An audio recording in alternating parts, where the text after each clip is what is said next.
Almost exactly 2 years ago, this game released. It was met with high praise early on, with so many perfect scores like any other big Zelda. But as time passed, its flaws became more well known. However, what the game did well continued to get a lot of admiration from fans. I'll simply be covering my thoughts on how I feel about the game today and how these feelings have changed when looking back on its release.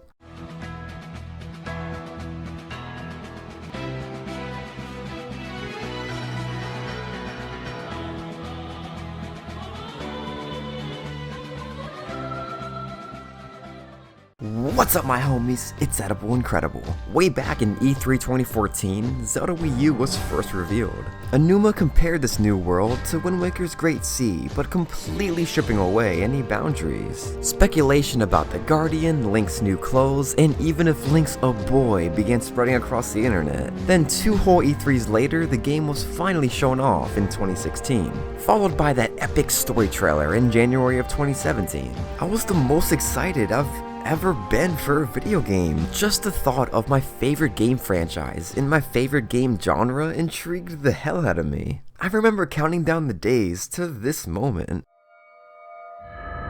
Open your eyes.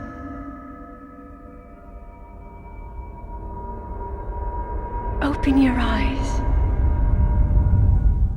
Waking up and walking out of the Shrine of Resurrection for the first time is still one of the best introductions to a Zelda. It just feels so good. The Great Plateau, on the other hand, honestly isn't my favorite. At first, I absolutely loved it. It's where I initially wanted to run around as Link due to the gameplay we saw at E3. But nowadays, I find myself wanting to hop off the plateau immediately. It's by no means a bad tutorial section for a Zelda game. Twilight Princess. And it is necessary to access any other shrine in the world with the 4 Sheikah ruins. But I just can't help to feel it's the most forced section of the game, although for newcomers, it's perfect. You learn how important it is to gather resources, obtain spirit orbs, and even hide from guardians. However, for someone wanting to replay the game, it's a bit of a nuisance. But I suppose you can't cater to both sides. And it is a massive leap forward for the Zelda series as a whole. Another huge improvement for the series is the overworld. Aonuma was finally able to make his dreams of a seamless world come true.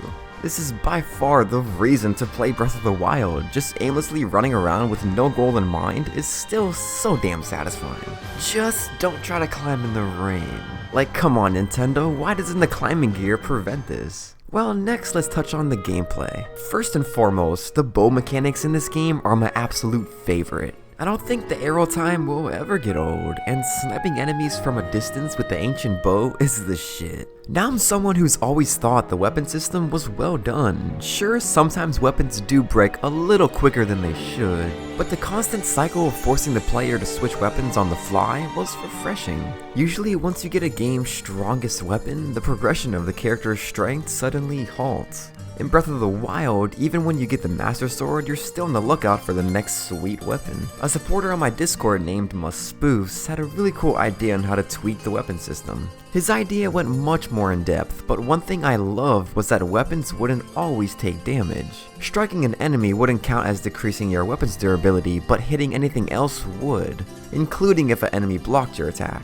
The incentive to swing at the right moment would have greater emphasis. And to make things more fair, when an enemy does block your attack, your weapon will take greater damage as opposed to hitting a rock. Same can go for the bows. Missing your target would affect your bow's health, and piercing an enemy's shield would affect it even more. Overall though, I really enjoyed Breath of the Wild's weapon system. It lays an excellent foundation for the future. Now let's dive into the enemies. For one, they're a whole lot more intelligent, which makes the encounters more interesting. But I do wish there was a little more enemy variety, although the toughest enemies are so cool. The Lino and Guardian you don't even want to come close to early on, but as you progress with Link, they slowly become beatable. Speaking of player progression, it has its highs and lows in Breath of the Wild. After getting a couple champion abilities, you feel like you've grown and the enemies are still somewhat of a challenge.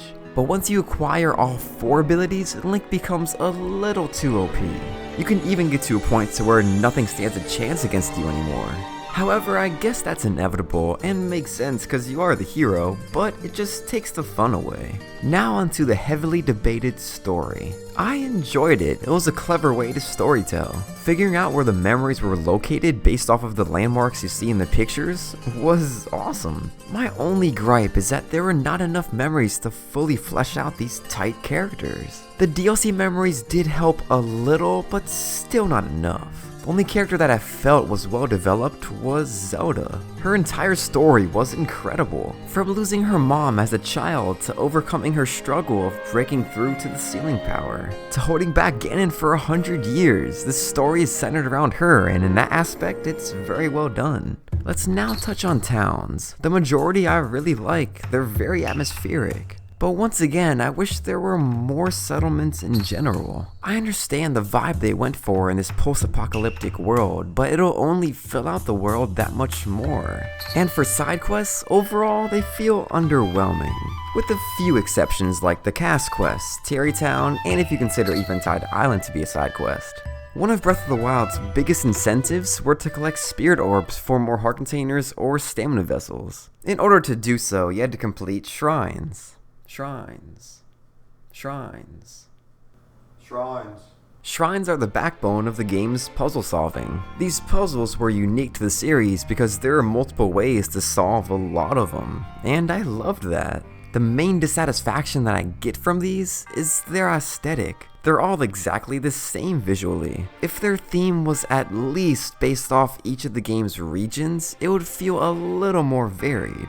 I have the same overall feeling for the Divine Beasts. The lead up to all of them are super fun, except for this one. The way you're able to manipulate the Divine Beasts gave puzzle solving an added layer. But I miss searching for keys, fighting mid-bosses, and getting the classic dungeon items. If Nintendo can find a way to merge Breath of the Wild's open-ended solutions to puzzles with a more traditional dungeon aesthetic, I think we're in for a treat in the next Zelda. Hyrule Castle is so refreshing in Breath of the Wild.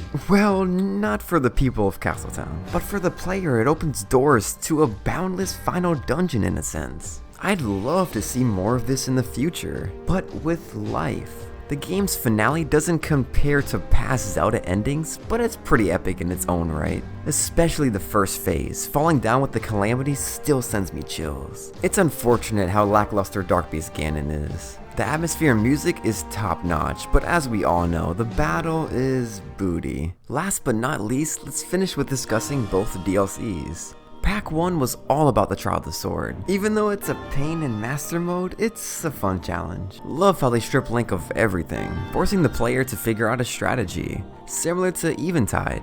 And Pack 2 introduced the Phantom Ganon armor, One-Hit Obliterator, and Master Cycle Zero. If you were a fan of the shrines, the Champion's Ballad had a bunch of new ones that might even go down as some of the best shrines in the game. The final Divine Beast / dungeon / secret underground facility was the pinnacle of this DLC, and the boss was probably the most unique fight in the whole game. It gets me excited to see what they could do next for boss battles. And lastly, the plot of the DLC was alright. It did give more human characteristics to the champions, but didn't expand upon the present day. In conclusion, the minor gripes I have for Breath of the Wild don't falter what this game's still about, and that's exploring concepts we haven't seen since Zelda 1. This new overworld is just a taste of Nintendo's next era of Zelda.